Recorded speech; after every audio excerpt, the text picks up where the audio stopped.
네, 각 지역 상황도 문화복지부 김용준 기자와 좀 얘기 나눠보겠습니다. 자, 김 기자. 네. 다른 지역 가운데서는 역시 그 충남 세종에서 비교적 그 확진자가 많이 나오고 있는데 예. 특히 세종시의 경우는 코로나19 방역에 힘써야 되는 공무원들이 네. 근무하는 곳이라서 걱정이 큽니다. 그렇습니다. 공무원 확진자가 좀 많은 모양이죠? 아무래도 이제 그 출장의 빈도도 잦고 하다 보니까 이동하면서 감염됐을 우려도 좀 있고요. 그리고 네. 이제 지금 지난주에도 세종청사에서 확진자 직원이 나왔었고, 이제 어제도 이제 해수부에서 추가로 나오면서 이 세종청사, 정부청사 일대에 그 지금 방역에 특별히 신경 써야 되는 공무원의 그 공직 어떤 그 능력이 좀 집결돼야 되는 상황에서 공무원들이 계속 다수 확진자가 나오다 보니까 우려가 좀 되고 있고요. 네. 더군다나 이제 만약에 그분들이 이제 어떤 결정권이 있는 분들과 또 밀접하게 접촉했을 경우에는 그분들한테 또 감염될 수 있는 우려가 있기 때문에 예. 만약에 확진자가 이제 공직 사회에 이렇게 나오면 최우선적으로 좀 방역 작업을 펼쳐서 그쪽에 대한 예방적 조치를 선제적으로 해야 될 것으로 보입니다. 네. 지금 그 정부청사, 세종 정부청사에 대해서는 방역 작업이 좀 이루어지고 있겠죠? 예, 일부 뭐 해양수산부 같은 경우는 그 관련된 같은 사무실에 계셨던 분들 다 이제 검사를 하고 있고요. 그다음에 이제 기자실 같은 경우도 기자들도 이제 많이 왔다 갔다 하니까 네. 그쪽은 지금 임시로 좀 폐쇄해 놓은 상태로 그 방역과 소독 작업을 벌이고 있습니다. 네, 그렇군요.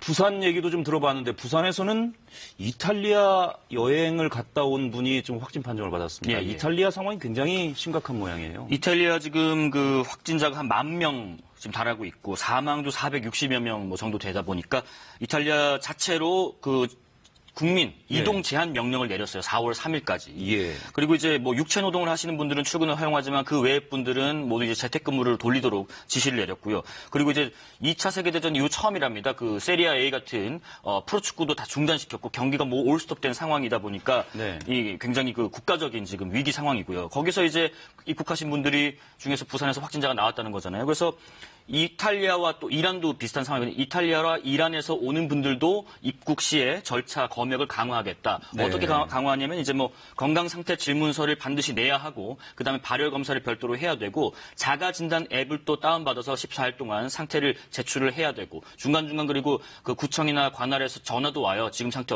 어떠신지 문진도 하고 그런 부분들이 있기 때문에 이쪽에서 들어오시는 분들에 대해서는 공항에서 아마 예. 검역 절차가 좀 까다로워질 것 같습니다. 예. 그게 이제 검역 관리 지역 이렇게 지정됐다는 얘기죠. 그렇습니다. 예.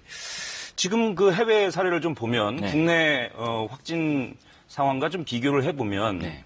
확진자가 느는 거는 굉장히 뭐 비슷한 양상으로 늘어나는데 네. 특히 해외의 경우는 사망자가 굉장히 많아요. 예, 그렇습니다.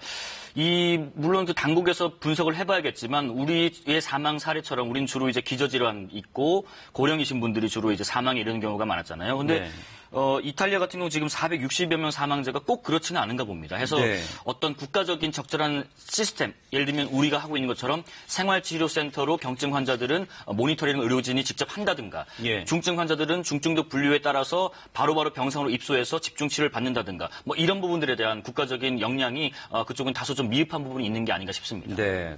특히 또 그 외국의 경우에 진단 검사가 빨리빨리 이루어지지 않는 측면이 있어서 그렇습니다. 경증이거나 무증상인 상태에서 환자를 찾아내지 못하고 있는 게 아닌가 하는 생각도 듭니다. 이미 발견하면 중증인 경우가 많은 거죠. 그렇죠. 뭐 거기 검사는 비용도 우리와 비교 안 될 만큼 굉장히 비싸기도 한 탓도 있는 것 같고요. 네.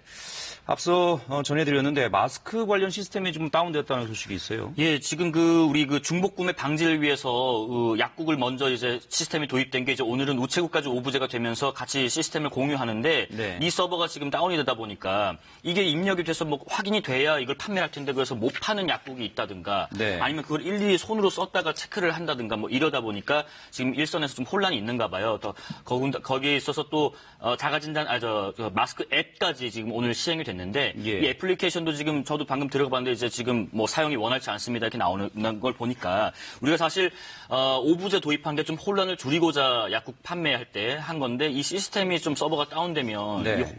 그나마 좀 잡힐 것 같은 이 혼란이 더 가중될 수 있으니 이 당국에서도 왜 이런 건지 빨리 원인을 분석해서 복구 조치가 이루어져야 할 것으로 보입니다. 네.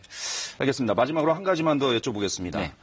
치료제 개발과 관련해서 좀 희망적인 소식이 있다고요? 예, 우리 의료진들이 총력을 다하고 있는 부분이 바로 그 치료제와 백신 어떤 임상 실험과 준비 과정인데요. 네. 어제 그런 소식이 있었습니다. 그 항체 치료제 개발의 필수적인 부분이 이 항체를 탐지하는 단백질 제작이라는 게 있대요. 그러니까 그 회복기에 돌입한 이 환자의 그 혈액 안에서 이 코로나19 바이러스를 무력화할 수 있는 이 중화 항체, 그거를 생산하는 세포가 있다는 건데 그 세포가 어디 있고 있는지 없는지를 찾아내는 단백질을 만들어냈다는 거예요. 그래서 이제 혈액 속에 이 바이러스를 이길 수 있는 항체가 있는지 없는지 탐색하는 기술이 확보된 거니까 조금 더 치료제를 만드는 데 있어서 다가가고 있는 게 아닌가 하는 반가운 소식도 들어와 있습니다. 예, 뭐 당장 치료제가 나올 수는 없겠습니다만은 조금이라도 좀 앞당겨졌으면 하는 바람을 가져봅니다. 그렇습니다.